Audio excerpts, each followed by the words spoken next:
Welcome to the PinkpillRx podcast, hosted by Katie and Jay Fillmore, where we navigate complex and thought-provoking topics surrounding women with a focus on education.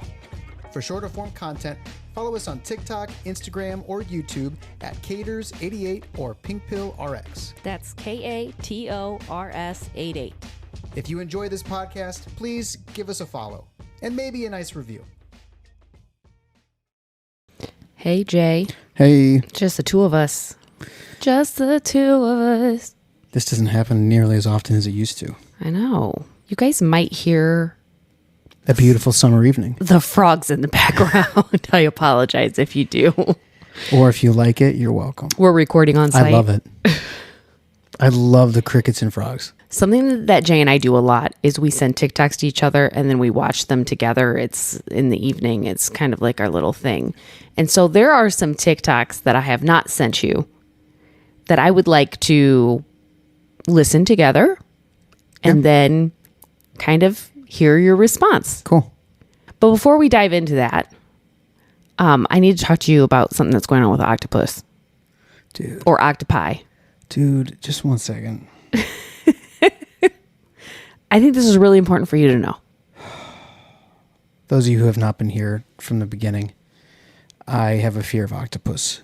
Octopuses, They octopi. are so intelligent. There are theories that their origins were not on Earth.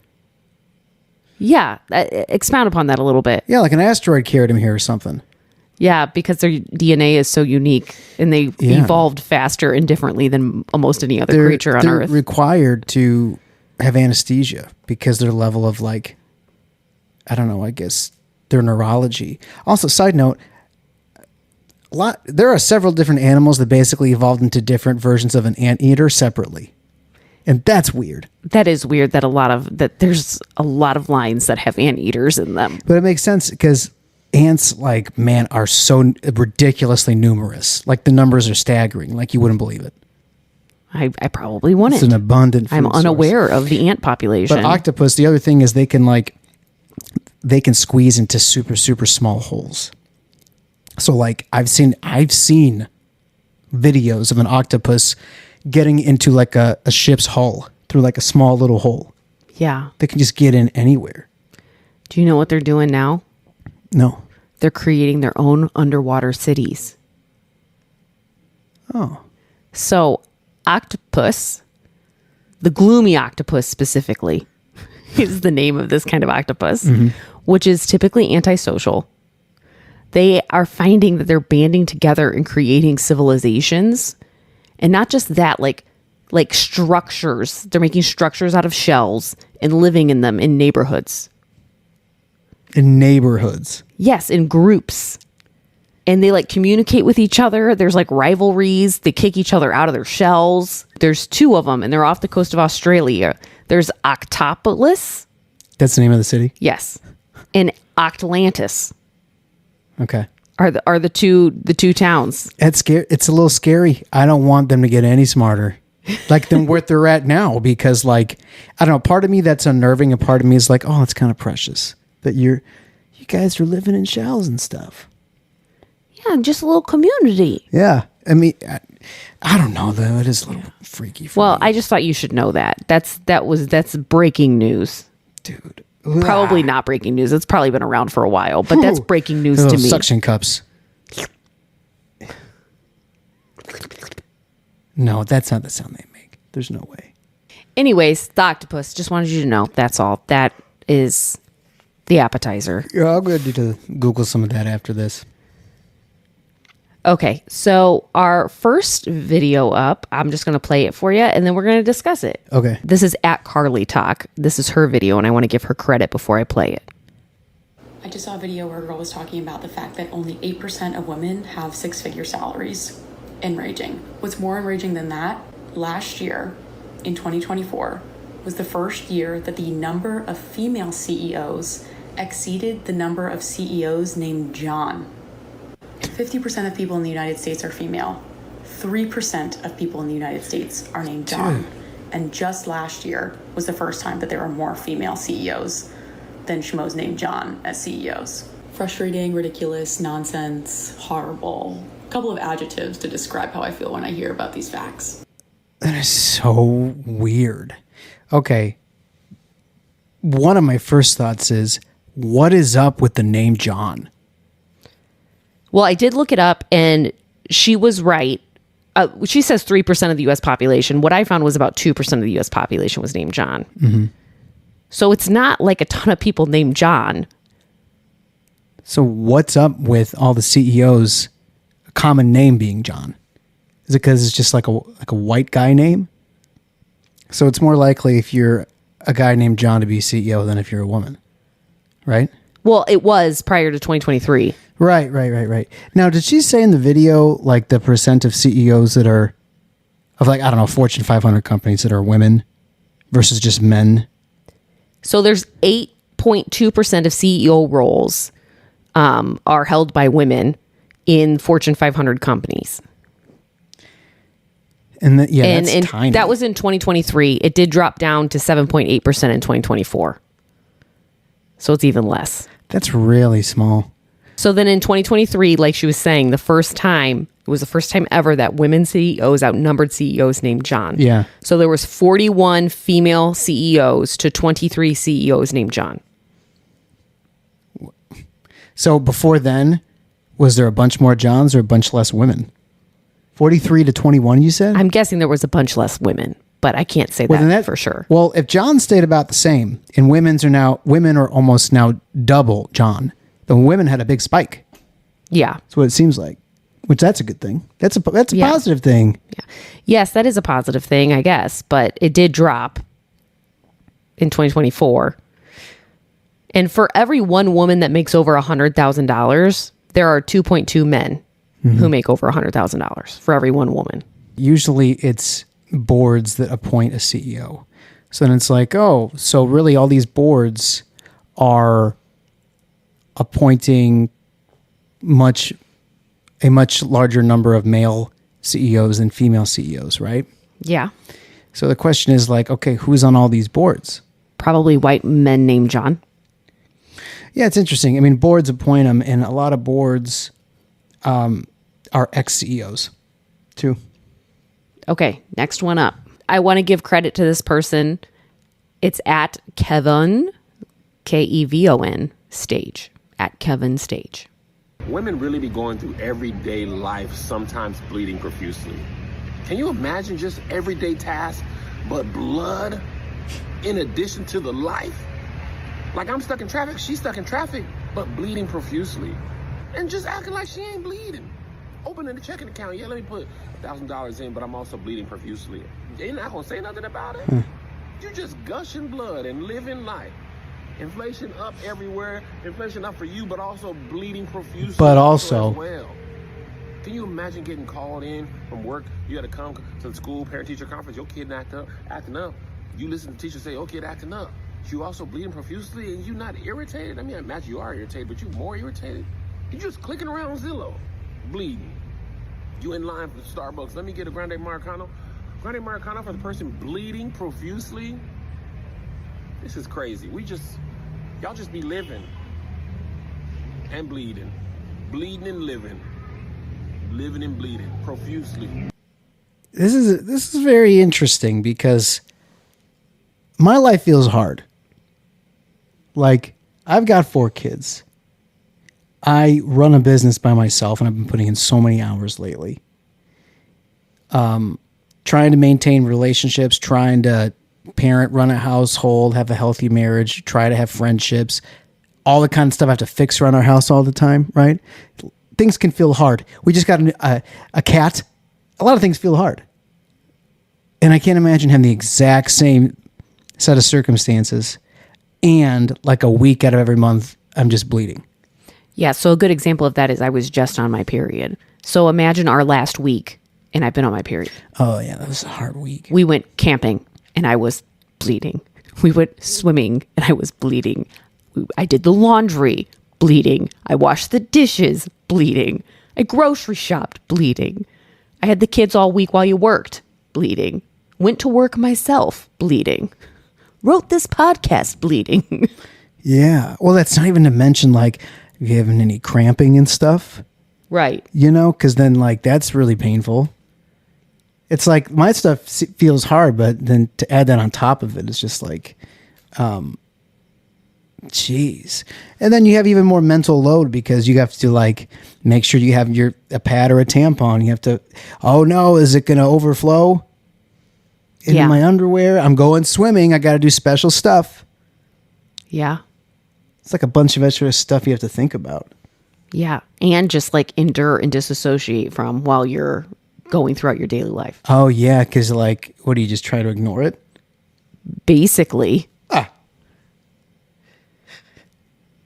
You know, I can't be paying attention to what's coming out down there. No, I can't imagine just having alien sensation all the time. Well, not all the time, but you know what I mean. Like I could get you an octopus. Dude. You could see what it's like to have alien sensation all the time. Oh my God.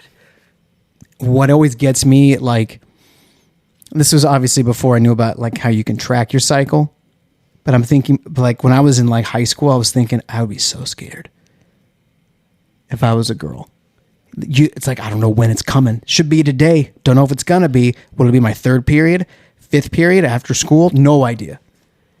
Yeah. Well, imagine also like not having started your period and not knowing like when it will choose to appear. Not just like on a monthly basis. Like you haven't started yet. Oh, like like your first one? Yes.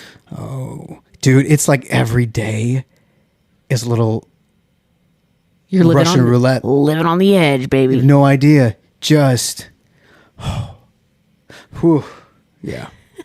Dude, like I would be so anxious all the time. Yeah. Well. Like I would be like, get I got to used be to it. packing all the time. Yeah. Well, you kind of do. Oh. You start to get used to it. Like, like to me, the bleeding and the cramping and all of that, and like your different phases and the hormones, all just sounds really, really burdensome. But then add in any element of unpredictability, and it's like, oh, I'm just waiting for it to pop out at me and scare me. Boo. Okay, so our next video is along the same lines, talking about period blood. This is from @Prospera Honduras. My world revolves around menstrual blood, and that's because it's the most abundant source of stem cells that we have to date. And we've been able to demonstrate that we can 3D print, bio-3D print organs using these stem cells. This is some of the coolest and most powerful information I ever heard, that the menstrual blood is like the power that can create organs and help other people. Well, if you think about it, it's like the human starter pack that didn't get used. Whoa! Whoa!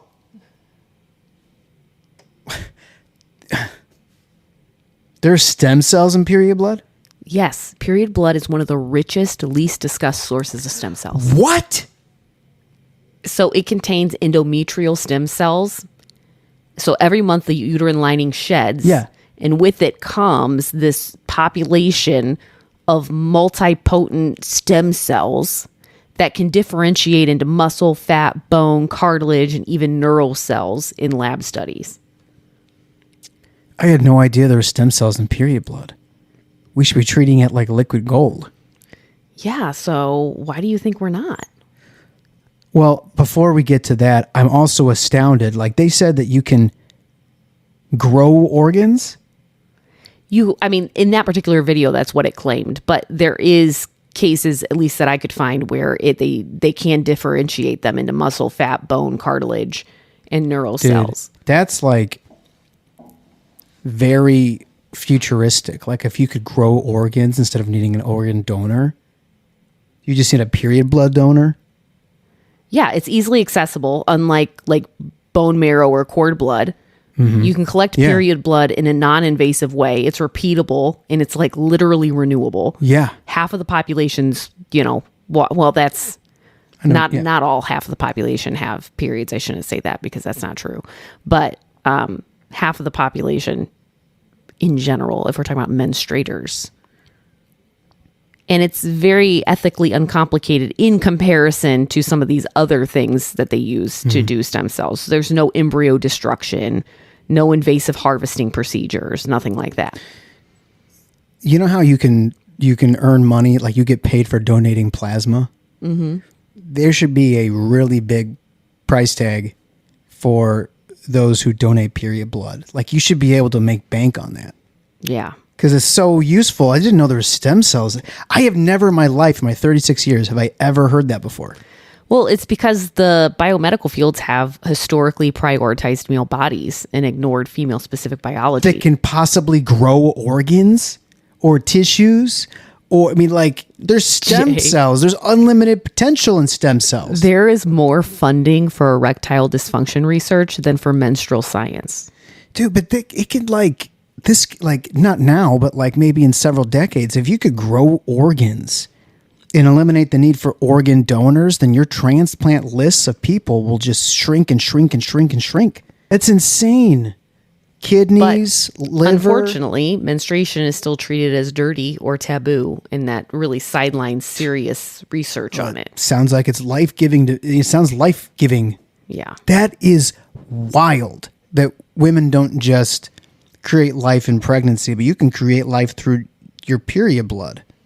Not create life, but like, you know, you can, there is life in there because you can theoretically grow viable tissues that can help people. Imagine if you can grow like corneas of eyes. Yeah. Well, there's also just a huge awareness gap. Many doctors and researchers aren't even taught about this, even though their research is there. It just hasn't broken into the mainstream clinical practice yet. What about skin grafts for burn victims? Well, there's research currently going on to use it for neurodegenerative diseases. Oh. So early lab work suggests potential in repairing brain tissue, heart and muscle repair. Because of their high differentiation potential, they can grow into heart muscle, like muscle. You know, your heart's a muscle. Wound healing and cosmetic use. So menstrual stem cells show rapid skin regeneration, so it can be used in that. And then there's also exploring going on with fertility treatments, whether they can repair uterine lining in women with scarring or with thin endometriums. Wow. I've always been fascinated by stem cells. Yeah, well, every month. There are women who actually save their menstrual blood and they water their plants with it because it's so rich in stem cells, and they swear that it makes their plants come alive. We are getting some peach trees. Do I need to be harvesting mine?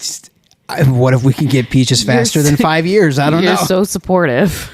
How many years does it take a peach tree? Was it 5 years to make? I don't remember. I mean, maybe we could like accelerate that. Okay, so this video was posted by @ICPA for kids. One thing that most people don't know is when men get a semen analysis, the World Health Organization has created the standard of acceptable levels at the 5th percentile. So that's semen analysis. If he passes, cool, 95% of men have better sperm than you. Depends on where he is in passing, but it's more important to know the numbers, but to understand, you know, you're 50% and actually 60% of the epigenetic expression of your child. You know, she's carrying your child. The quality of her pregnancy is directly tied to his health. I've watched it time and time again. Preeclampsia is now tied to men. Morning sickness, dudes, he builds the placenta. So I think it's in the doc knowing more of like who builds what, right? Because it's a partnership all the way through. And if you want her to have a better pregnancy, and because they'll say you've had 3 losses, but you can get pregnant, but you can't stay pregnant, so it's not him. 3 out of 4 times losses in the first 12 weeks is him, not her. All chromosomal abnormalities are coming from him. But we want to blame the women all the time for all the things. What does she mean that the man builds the placenta? How does that work? What is that? Yeah, so the placenta is genetically half dad's. Like your sperm contributes the paternal half of the placental genes. I thought your body just grew it. No, which controls how aggressively the placenta actually invades mom's uterine lining. Oh. So first pregnancies with a given father carry the highest preeclampsia risk. When you switch partners, the risk resets. Can you remind me what preeclampsia is? Preeclampsia essentially is placenta disease. It's a disorder where mom's blood pressure spikes and organs get stressed because the placenta doesn't embed or function properly. Okay. Something else I didn't realize is short exposure to paternal sperm, like using condoms for years and then conceiving quickly, or doing a donor sperm or IVF, increases preeclampsia rates, which suggests that mom's immune system needs to get used to dad's antigens. That's fascinating. Yeah. Huh. That's fascinating.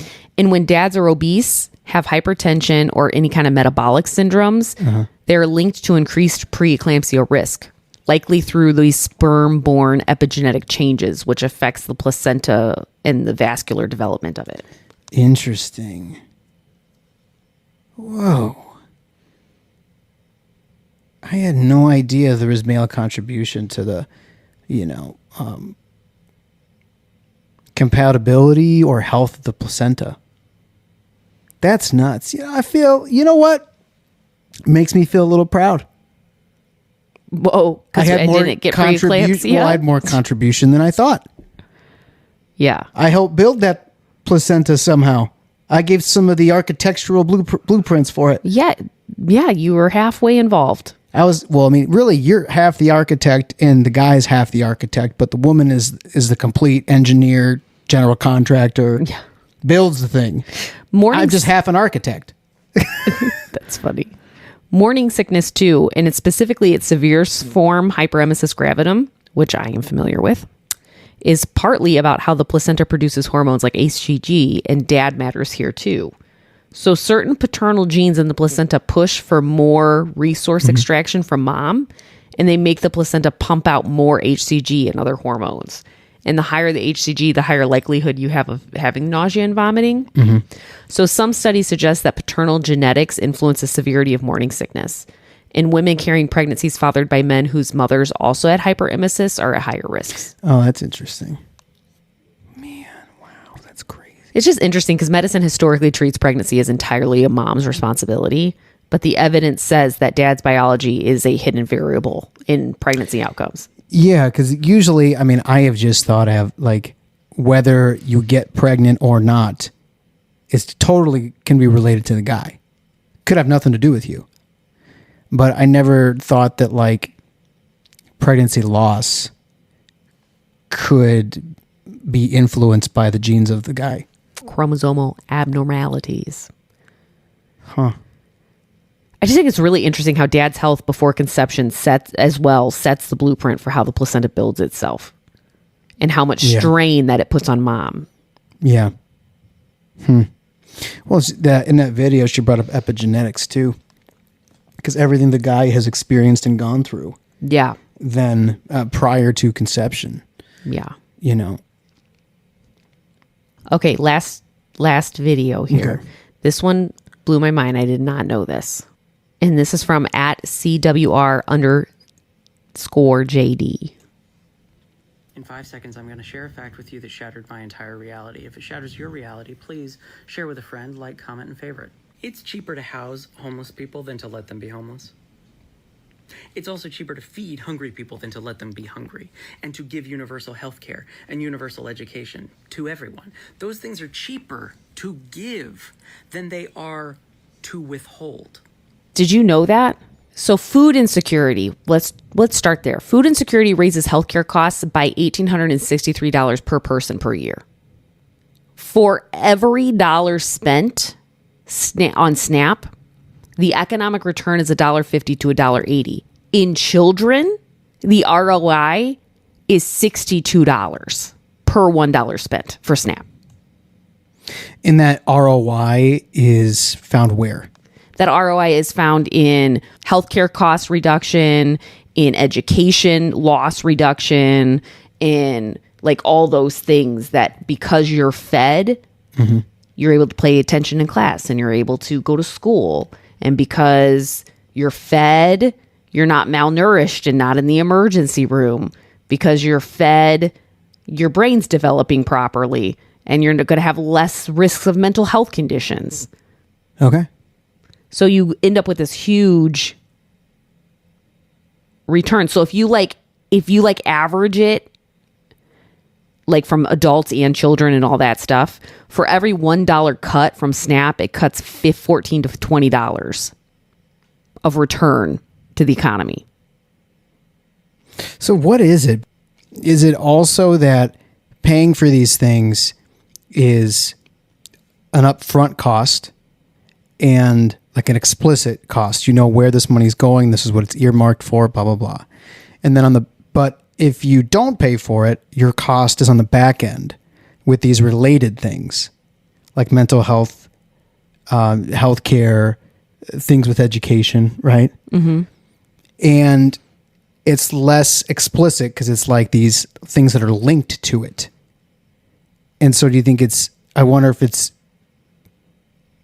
easy to say up front, we don't have the money to pay for this. And then on the back end saying, well, this is what we got to do. I think it's capitalism. A form of capitalism. Oh, okay. Why do you have to put the qualifier on there? Because capitalism as a whole, there's a lot of different kinds of it. And not all of them are like this. Okay. I don't know how I feel about that. But okay, we'll let that slide because I don't have stuff to talk about concerning that today. Okay. Because we actually don't even have true free market Adam Smith capitalism. Yes, no, I know that. But I also think that capitalism who believes that your labor is your capital and that basic human rights like housing and food are not inherent rights. They're things that you should have to work for. And that's extorting people to survive. Yeah, but I think like capitalism is an economic theory, but then when you get into like things not being human rights, it's more of a philosophical theory. And a lot of countries are capitalistic, but have very strong social programs like Nordic countries and stuff. Like you have private ownership of things, and that's capitalistic, but you still have social things, and you believe that education should be free and healthcare should be universal and stuff like that. Do you believe that? Believe what?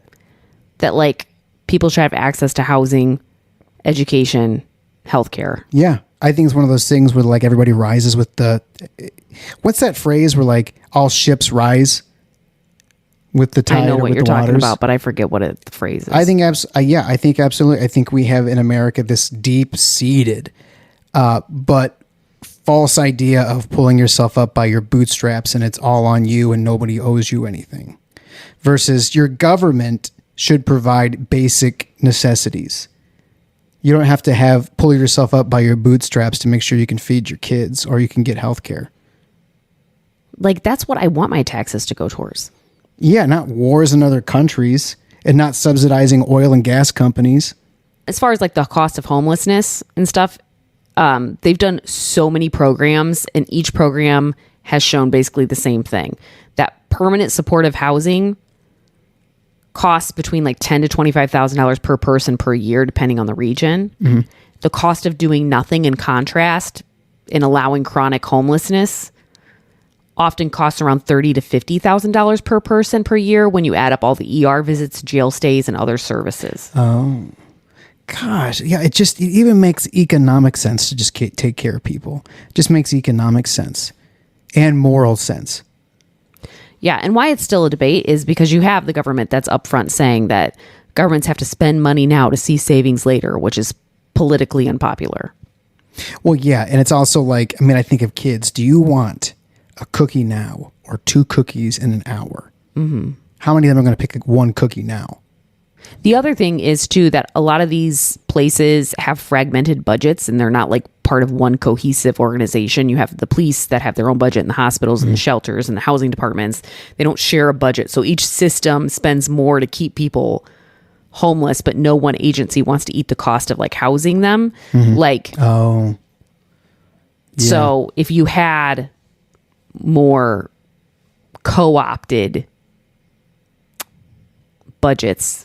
Yeah, where every one of those departments can chip in maybe what they would be paying on the back end. Yeah. And that it's not just all in one department. Is that what you mean? Mm-hmm. Yeah. Yeah, there's a lot of ways we could do things better. I think I've heard that I think it was about SNAP benefits, but it might have been something else where every dollar goes in, you have all these other dollars that come out. It just makes sense. Why aren't we talking about that more? Like I even see like, I'm just talking about the people who are for it, like politically speaking. I don't hear that being talked about as like a big point here. Right. Like actually, no, we are totally into the economy. So much into the economy. We want to save SNAP because $1 spent in SNAP puts $1.50 to $1.80 into economic activity. Yeah. Yeah, I don't know why that isn't a popular Democratic talking point. Because, I mean, Same thing with the homelessness thing. yeah. I mean, you could even say the same thing about healthcare. If everybody had insurance, hospitals wouldn't have to have their prices as high, right? Because they wouldn't get stiffed. Yeah. How does that work again? Yeah. You wouldn't have as many, the uninsured costs. Yeah. Well, plus, if you're uninsured, you probably don't go get something you should get until it becomes an emergency. And then it's an emergency room visit and it's more expensive. Yep. Another reason why they say that it politically doesn't work is because of budget silos. Like the USDA pays for food programs, but Medicaid and hospitals pay for malnutrition fallout. So the savings aren't seen in the same budget line. Got it. Yeah, so I feel like you really need a cabinet position that is like, how they have Surgeon General and then they have Attorney General. Mm-hmm. You need like an Accountant General. Yeah. You know what I mean? Where you can analyze across departments. Yeah. Well, that's all I have for us today, Jay. Thanks for watching TikToks with me. Yeah, good TikToks.